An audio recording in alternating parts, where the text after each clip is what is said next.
This is lesson 5.5, Born-Haber cycles.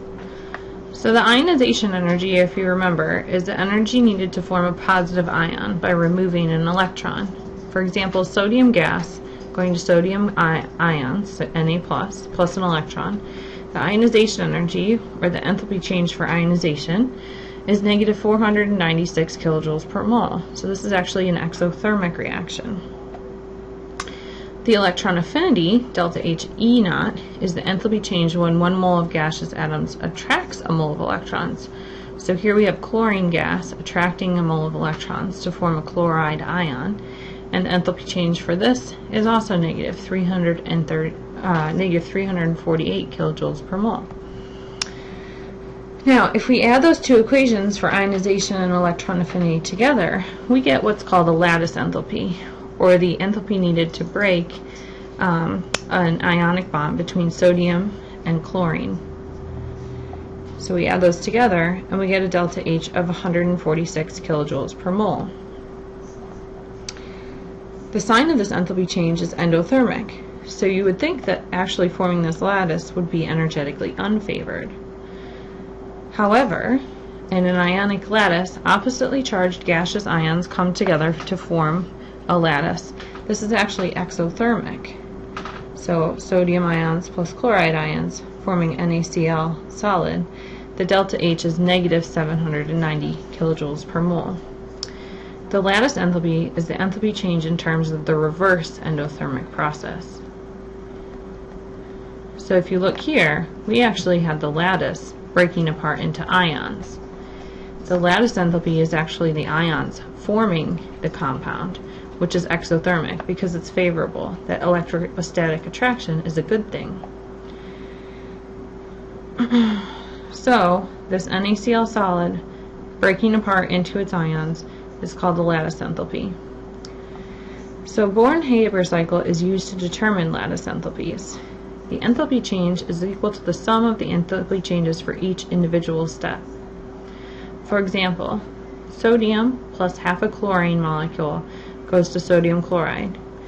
The delta H of formation of the sodium chloride is negative 411 kilojoules per mole. And to get this, we use these steps.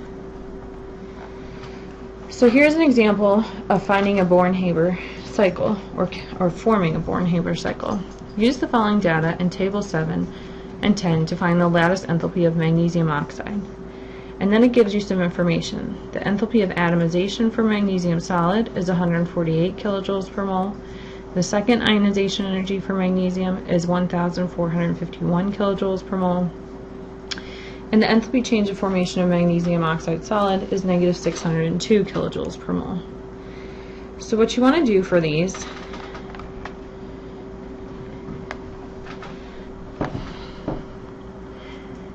is always write the two ions that you want to form your solid, so magnesium oxygen at the top and your solid at the bottom. So now it's just a series of steps to get to those two ions. So the first thing that we need to do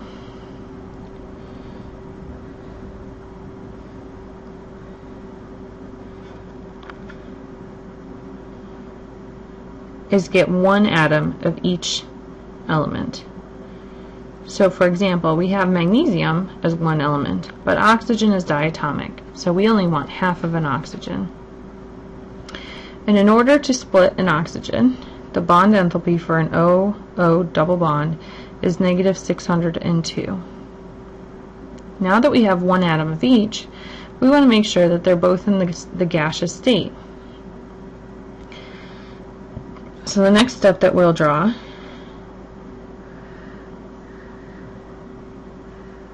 is magnesium solid going to magnesium gas, which takes 148 kilojoules. Next, we need to form our ions. So magnesium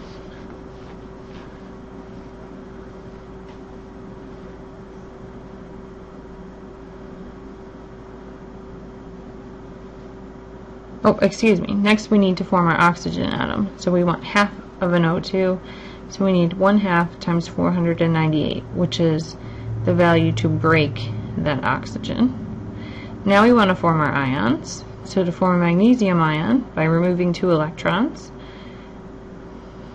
the first ionization energy is 738, plus the second, which is 1451. And then finally, to go from an oxygen atom to an oxygen ion and add 2 electrons, we need the electron affinity for oxygen, both the first electron and the second electron. And so our lattice enthalpy is equal to the sum of everything on the left. So we have our delta H of formation, plus our atomization, plus our ionization energies, plus our breaking our oxygen bond, plus our electron affinities. We add those all together and we get a lattice enthalpy of negative, or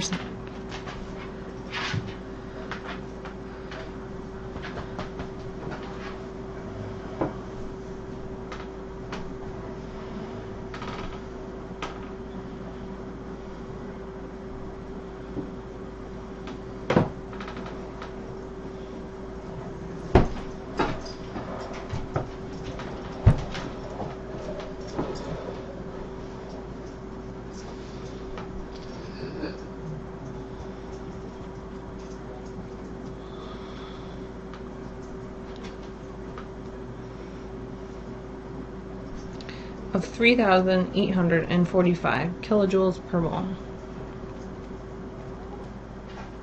The ionic model says that the only interaction is due to electrostatic forces between ions. Thus, ionic crystals are made from spherical ions. The attraction will increase in radius, an increase in radius of the ions will decrease the attraction between ions. And an increase in charge of the ions will increase the attraction, both of which will affect the lattice enthalpy.